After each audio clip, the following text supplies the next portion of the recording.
समजा आपल्या आजोबांची शेतजमीन आहे हो आणि वारसा हक्काने ती नावावर करण्यासाठी आपण तलाठी कार्यालयात जातो. हो, हे तर आपल्याकडे अगदी रोजचं चित्र आहे. बरोबर ना? पण तिथला अधिकारी कागदपत्र बाजूला सारत थेट सांगतो की तुमचं नाव सातबारावर नाहीये, त्यामुळे तुमचा या जमिनीवर कायदेशीररित्या कोणताही अधिकार नाही. हां, आणि तिथेच सामान्य माणूस खचून जातो. अगदी.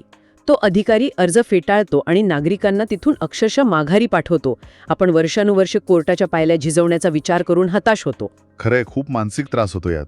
पण प्रेक्षकांनो, जर मी तुम्हाला असं सांगितलं की हजारो किलोमीटर दूर दिल्लीत बसलेल्या सर्वोच्च न्यायालयाचा एक निर्णय त्या स्थानिक तलाठ्याला तुमचं काम कायदेशीररित्या करायला भाग पाडू शकतो. आणि महत्वाचं म्हणजे त्यासाठी तुम्हाला दिल्लीला जाण्याचीही काहीच गरज नाही. नमस्कार. आजच्या या अत्यंत महत्त्वाच्या आणि मुळापर्यंत जाणाऱ्या या सखोल विश्लेषणात तुमचं स्वागत आहे. आजचा आपला हा व्हिडिओ एका अशा अधिकाराबद्दल आहे जो महाराष्ट्रातील प्रत्येक घराशी आणि शेतकरी कुटुंबाशी थेट जोडलेला आहे. नक्कीच. आज आपण भारतीय राज्यघटना 1950च्या अनुच्छेद 141 या अशा एका ब्रह्मास्त्राबद्दल बोलणार आहोत जे सामान्य माणसाच्या हातात एक मास्टर की देते. हो, आणि याच विषयावर आज आपण सविस्तर चर्चा करणार आहोत. यावर प्रकाश टाकण्यासाठी आज माझ्यासोबत आपले कायदेतज्ञ उपस्थित आहेत. सर, प्रशासकीय लालफितेशाहीत अडकलेल्या नागरिकांसाठी या कायद्याचं नेमकं महत्त्व काय आहे? माझ्या अनुभवानुसार जेव्हा एखादा सामान्य नागरिक प्रशासकीय यंत्रणेसमोर, विशेषतः महसूल कार्यालयात उभा असतो, तेव्हा त्याला वाटतं की साहेब सांगतील तोच कायदा. हो, आणि ते देतील तोच न्याय. अगदी. पण असं अजिबात नाहीये. संविधानाने आपल्याला दिलेल्या कायद्याची ताकद एवढी मोठी आहे की जर ती योग्य पद्धतीने वापरली तर वर्षानुवर्ष प्रलंबित राहणाऱ्या समस्या एका झटक्यात सुटू शकतात. अनुच्छेद 141 हे त्याचंच एक जिवंत उदाहरण आहे. चला तर मग याच्या मुळाशी जाऊया. सगळ्यात आधी मला हे सांगा की हे अनुच्छेद 141 नेमकं कसं काम करतं?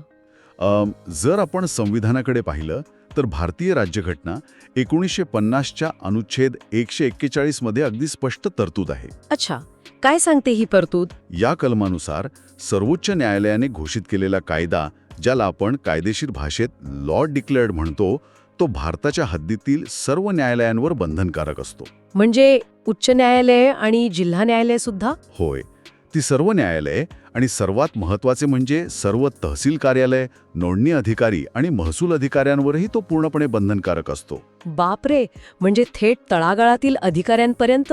पण संविधानात हे कलम का तयार केलं गेलं? म्हणजे बघा, विचार करा, आपला भारत देश किती विशाल आहे. जर महाराष्ट्रातील एखाद्या शेतकऱ्याला जमिनीच्या वादात वेगळा न्याय मिळाला आणि पंजाबमधल्या शेतकऱ्याला वेगळा न्याय मिळाला तर काय होईल?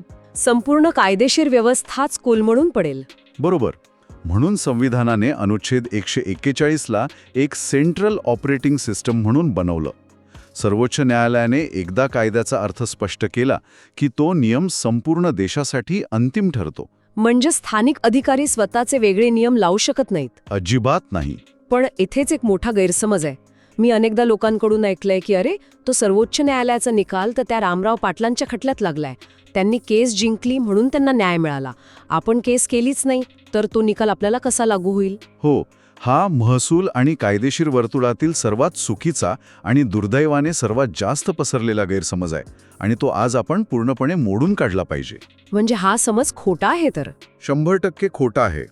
सर्वोच्च न्यायालयाचा निर्णय हा कधीच फक्त त्या एका व्यक्तीपुरता मर्यादित नसतो. अच्छा. जेव्हा सर्वोच्च न्यायालय एखाद्या प्रकरणात कायद्याचा अर्थ लावते तेव्हा तो निर्णय संपूर्ण देशासाठी कायदा बनतो.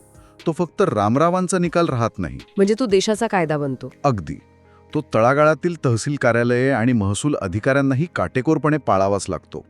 इथे एक अत्यंत महत्त्वाची क्विक फॅक्ट सांगतो.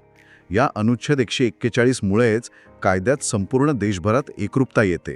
हां, म्हणजे समान न्याय मिळतो सर्वांना. हो, याच कारणामुळे शेतकऱ्यांना वेगळ्या राज्यात किंवा अगदी शेजारच्या जिल्ह्यात वेगळा न्याय मिळत नाही. जेव्हा आपण पाहतो की लोक पिढ्यानपिढ्या न्यायासाठी कोर्टाच्या पायऱ्या झिजवत आहेत, स्वतःच्या जमिनीसाठी संघर्ष करत आहेत, तेव्हा त्यांना या एका कलमाचा आधार मिळणे हे खूप मोठं भावनिक आणि आर्थिक दिलासा देणारे असते. हो, पण एक प्रश्न आहे. हे सगळं ऐकायला खूप छान वाटतंय, पण प्रत्यक्षात खालचे अधिकारी हे मानतात का? हा खूपच कळीचा आणि वास्तववादी मुद्दा आहे. नागरिकांना त्यांचे हक्क माहीत असणे म्हणूनच गरजेचे आहे. अगदी बरोबर.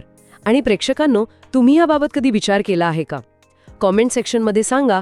तुम्हालाही असा अनुभव आला असेल तर नक्की शेअर करा. हो, तुमचे अनुभव ऐकायला आम्हाला नक्की आवडेल. आणि हो, आपल्या महसूलशाहीच्या या प्रवासात अशाच कायदेशीर बाबी अत्यंत सोप्या भाषेत समजून घेण्यासाठी चॅनलला आत्ताच सबस्क्राईब करा. तर सर, आपण अधिकाऱ्यांच्या अरेरावीबद्दल बोलत होतो. ते सर्वोच्च न्यायालयाचा निर्णय धुडकावून लावू शकतात का? सविस्तर बघूया. महाराष्ट्र जमीन महसूल संहिता 1966 चे कलम 155 असो किंवा नोंदणी कायदा 1908 चे कलम 81 असो, ज्या अंतर्गत नोंदी केल्या जातात. हो, या अंतर्गत काम करणारे अधिकारी सर्वोच्च न्यायालयाच्या निर्णयाकडे कोणत्याही परिस्थितीत दुर्लक्ष करू शकत नाहीत. अच्छा, म्हणजे ती त्यांची मर्जी नाहीये. अजिबात नाही. हे त्यांचं कायदेशीर कर्तव्य आहे. म्हणजे बघा, जर त्यांनी नकार दिला तर ती थेट न्यायिक शिस्तीची म्हणजे ज्युडिशियल डिसिप्लिनची पायमल्ली ठरते. बापरे. अधिकारी स्वतःच्या मनाने वेगळा निर्णय देऊ शकत नाहीत. जर त्यांनी सर्वोच्च न्यायालयाच्या अनुच्छेद 141 अंतर्गत आलेल्या निर्णयाकडे जाणीवपूर्वक दुर्लक्ष केले तर ती थेट न्यायालयाची अवमानना ठरते. म्हणजे कंटेम्प्ट ऑफ कोर्टची कारवाई. अगदी बरोबर. तो अधिकाऱ्याचा मनमानी निर्णय बेकायदेशीर ठरतो. थेट दुरुस्ती करण्याचा अधिकार फक्त सर्वोच्च न्यायालयाच्या मोठ्या खंडपीठालाच आहे. म्हणजे अधिकाऱ्यांवर ही खूप मोठी कायदेशीर टांगती तलवार आहे. होय, पण यात एक अत्यंत महत्त्वाचा तांत्रिक फरक आपण समजून घेतला पाहिजे, जेणेकरून नागरिकांची दिशाभूल होणार नाही. कोणता फरक? सर्वोच्च न्यायालयाच्या प्रत्येक निकालात प्रामुख्याने 2 भाग असतात.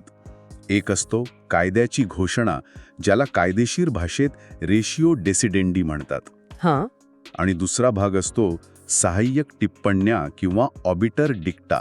हे शब्द थोडे जड वाटतात. याला एखाद्या सोप्या उदाहरणाने कसं सांगता येईल? तसं पाहिलं तर खूप सोपं आहे हे.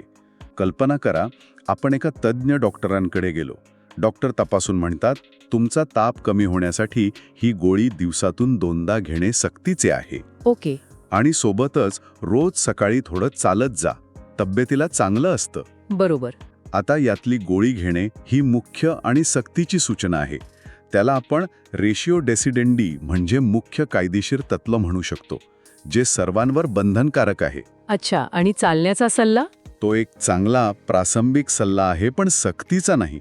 त्याला आपण ऑबिटर डिक्टा म्हणजे न्यायाधीशांनी जाता जाता व्यक्त केलेले विचार म्हणू शकतो. अधिकाऱ्यांना तो मुख्य कायदेशीर अर्थ म्हणजेच रेशिओ डावलता येत नाही. हे अगदी स्पष्ट आहे. लक्षात आलं? अगदी व्यवस्थित. येथे एक अत्यंत रंजक गोष्ट समोर येते, कारण आपण कायद्याच्या अंमलबजावणीबद्दल बोलत आहोत. याचा जमिनीवर कसा उपयोग होतो हे समजून घ्यायला हवं. नक्कीच.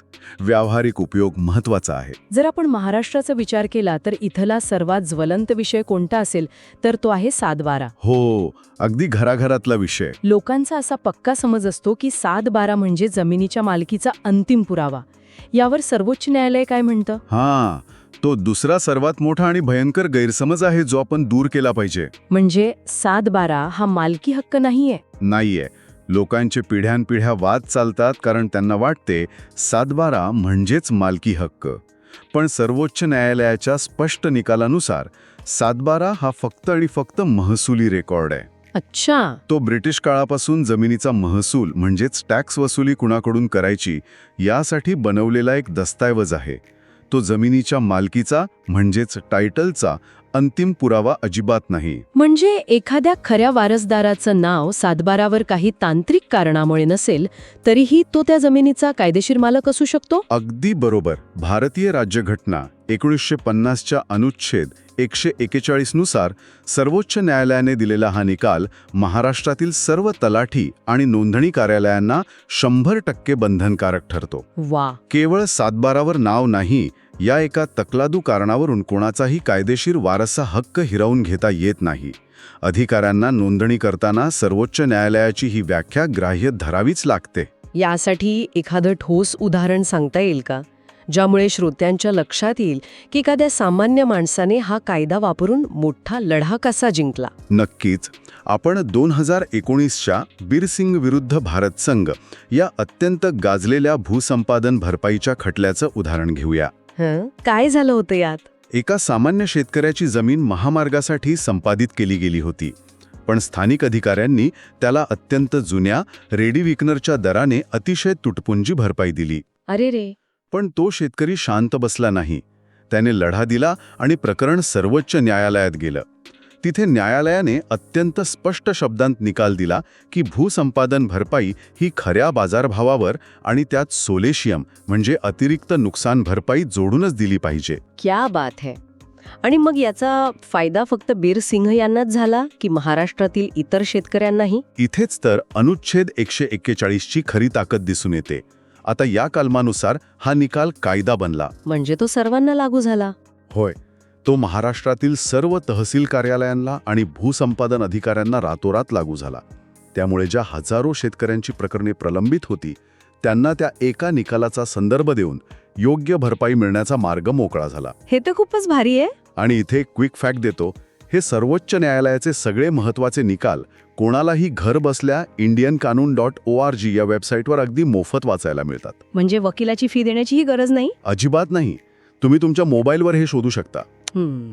खरंच, जेव्हा एखादा गरीब शेतकऱ्याला त्याच्या हक्काचे पैसे किंवा जमीन या एका कलमाच्या ताकदीमुळे परत मिळते, तेव्हा संविधानावरील विश्वास किती दृढ होतो याची आपण फक्त कल्पनाच करू शकतो. खरंच खूप मोठी गोष्ट आहे ही. प्रेक्षकांनो, तुम्ही तुमच्या अधिकारांसाठी अशी कृती करणार का?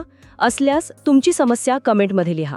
आणि हो, असेच माहितीपूर्ण व्हिडिओ पाहण्यासाठी चॅनलला आत्ताच सबस्क्राईब करा. हो, तुमचे हक्क जाणून घेणं खूप महत्त्वाचं आहे. माफ करा, मध्येच थांबवते सर. पण आता हे सगळं ऐकल्यावर एखाद्या सामान्य माणसाला हा निकाल वापरायचा असेल तर त्याने नेमकं काय करायचं? तुमची काही चेकलिस्ट आहे का? हो, मी याला 5 स्पष्ट टप्प्यांत समजावून सांगतो. जर नागरिकाला निकाल आपल्या बाजूने वापरायचा असेल तर हे टप्पे लक्षात ठेवावेत. सांगा. पहिला टप्पा, त्या निकालाची प्रमाणित प्रत मिळवा आणि ती तुमच्या अर्जासोबत जोडा. ओके, प्रत जोडायची. दुसरा टप्पा, तहसीलदार किंवा अधिकाऱ्याकडे भारतीय राज्यघटना 1950च्या अनुच्छेद 141चा संदर्भ देऊन तो अर्ज द्या. म्हणजे लेखी अर्ज द्यायचा? हो. तिसरा टप्पा, जर अधिकाऱ्यांनी दाद न दिल्यास थेट दिवाणी प्रक्रिया संहिता 1908च्या कलम 100 नुसार उच्च न्यायालयात अपील करा. थेट हायकोर्टात.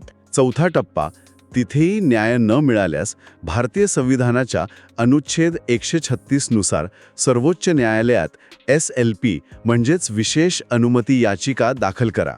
आणि पाचवा टप्पा? पाचवा टप्पा लक्षात ठेवा की सर्वोच्च न्यायालय क्वचित प्रसंगी स्वतःचा निकाल बदलू शकते. पण तुम्ही ही प्रक्रिया पाळली तर निकाल तुमच्या बाजूने लवकर लागतो. पण या सगळ्या प्रक्रियेत खर्च किती येतो? कारण सामान्य माणूस खर्चालाच आधी घाबरतो. हा एक अत्यंत महत्त्वाचा मुद्दा आहे. सगळ्यात आधी हे समजून घ्या की पहिल्या अर्जासोबत सर्वोच्च न्यायालयाचा निकाल तहसीलदार कार्यालयात देण्यासाठी कोणतेही वेगळे शुल्क नाही. अच्छा, ते मोफत आहे? पूर्णपणे मोफत. पण जर तुम्हाला उच्च न्यायालयात अपील करायची असेल तर महाराष्ट्र न्यायालय शुल्क अधिनियम 1959 नुसार ठराविक कोर्ट फी लागते, जी खटल्याच्या मूल्यानुसार ठरते. ओके. आणि जर तुम्हाला सर्वोच्च न्यायालयात अनुच्छेद 136 नुसार SLP दाखल करायची असेल तर सर्वोच्च न्यायालय नियम 2013 नुसार 500 रुपये प्राथमिक कोर्ट फी असते. आणि कागदपत्र कोणती लागतात? तुमच्याकडे निकालाची प्रत, खालच्या न्यायालयाचा आदेश, 7/12, नोंदणी दस्त, आधार कार्ड आणि कायदेशीर शपथपत्र असावे लागते. तर याचा अर्थ असा की कायदा पूर्णपणे आपल्या बाजूने उभा आहे. संविधानाने आपल्याला अनुच्छेद 141च्या रूपात मोठी ताकद दिली आहे. अगदी 100% बरोबर.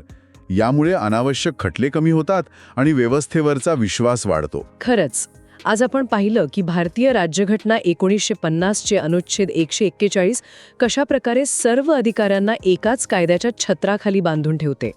आपण 7/12 बद्दलचा गैरसमज दूर केला, बिरसिंग खटल्याचं उदाहरण पाहिले आणि दिवाणी प्रक्रिया संहिता 1908च्या कलम 100 पासून ते संविधानाच्या अनुच्छेद 136 पर्यंतची चेकलिस्ट समजून घेतली. होय, आणि ही माहिती प्रत्येकापर्यंत पोहोचायला हवी. विचार करा, जर प्रत्येक नागरिकाला अधिकाऱ्यांपेक्षा कायद्याचे हे संदर्भ जास्त अचूक माहीत असतील तर व्यवस्थेत किती मोठा आणि सकारात्मक बदल घडेल. नक्कीच खूप मोठा बदल घडेल. हा व्हिडिओ आपल्याला आवडला असेलच. असेच महसूल आणि इतर सर्व कायद्यांबाबत सोप्या भाषेत मार्गदर्शन तुम्हाला यापुढेही हवंय. मग आपला महसूल शाही यूट्यूब चॅनल तुमच्यासाठी आहे. चॅनलला आत्ताच सबस्क्राईब करा. आणि तुमचे प्रश्नही नक्की विचारा. पुढच्या व्हिडिओमध्ये आपण पाहणार आहोत की जमिनीच्या मोजणीत वाद झाल्यास तातडीने कोणता कायदा मदतीला येतो. हे पाहण्यासाठी नक्की जोडलेले रहा. आम्ही तुमच्या प्रतिसादाची वाट बघत आहोत. प्रेक्षकांना व्हॉट्सॲपवर टेलिग्राम ग्रुपमध्ये सामील होण्याचं आमंत्रण देत आहोत. हा व्हिडिओ आपल्या मित्रांना गावात या व्हॉट्सॲप ग्रुपमध्ये जरूर फॉरवर्ड करा, जेणेकरून माहिती प्रत्येक गरजू व्यक्तीपर्यंत पोहोचेल. अगदी बरोबर. कारण आम्हाला विश्वास आहे की ज्ञान हे प्रत्येकाचा हक्क आहे. आज इथेच थांबूया. लवकरच भेटू पुढील भागात. धन्यवाद. जय महाराष्ट्र.